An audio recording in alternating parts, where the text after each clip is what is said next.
আমিও শ্রমিক, আপনারাও শ্রমিক। আমি ডাক্তারি করি, দিস ইজ অলসো শ্রম। আমি আমার শ্রমটা মানে আমার শ্রমটা আমি ইনভেস্ট করি, বিনিময়ে আমি অর্থ পাই। কাজে আপনার সাথে আমার ডিফারেন্স তেমন কিছু নাই, আমি অলসো শ্রমিক। কাজে এই জন্যই শহীদ জিয়াউর রহমান স্যার বলেছিলেন আমিও শ্রমিক। কাজেই আমরা সবাই কিছু না কিছু শ্রম, সেটা আপনি যেভাবেই বলেন, কেউ কায়িক শ্রম দেন, কেউ হাতে কলমের শ্রম দেন, কেউ মানে তার মেধা দিয়ে শ্রম দেন, অর্থাৎ ডিফারেন্ট টাইপ অফ আপনার একটা ইনভেস্টমেন্ট আছে। কেউ অর্থ দিয়ে সেটাকে ইনভেস্ট করে, সেখানে অনেক মানুষ কাজ করে।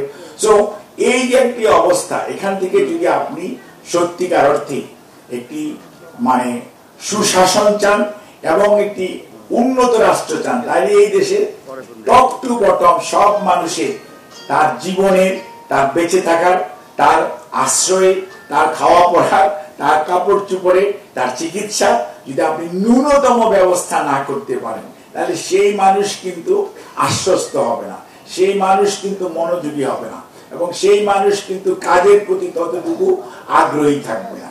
কাজেই আমাদের অবশ্যই যদি কল্যাণকামী রাষ্ট্র করতে হয়, তাহলে মনে রাখতে হবে যে 31 দফাতে প্রত্যেকটি আইটেমই টাচ করা হয়েছে। এটাকে আরো রিচ করার জন্য বাংলাদেশ জাতীয়তাবাদী দল সব সময় ওপেন বলেছে যে আপনাদের আরো কোনো যদি মতামত দেওয়ার সুযোগ ইচ্ছা থাকে, এটাকে রিচ করার থাকে, দিতে পারেন। এবং সেই যে 27 দফা থেকে কিন্তু এটা 31 দফা হয়েছে। এটা যে এমন কোন একটা স্ট্যাটিক জিনিস তা না, এটি আছে। আগামী দিনে মানুষের চাহিদা আরো বাড়বে, মানুষের প্রয়োজনীয়তা পরিবর্তন হবে। কাজে সেই সময় পরিবর্তনশীল অবস্থার সাথে আপনাকে আমাকে খাপ খাওয়াতে হবে।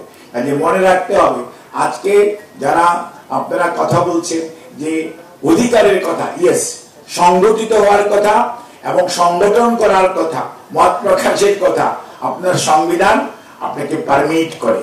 ইচ্ছা করলেই কিন্তু আপনি কাউকে সেক করতেও পারেন না, অথবা কাউকে বাধা দিতে পারেন না।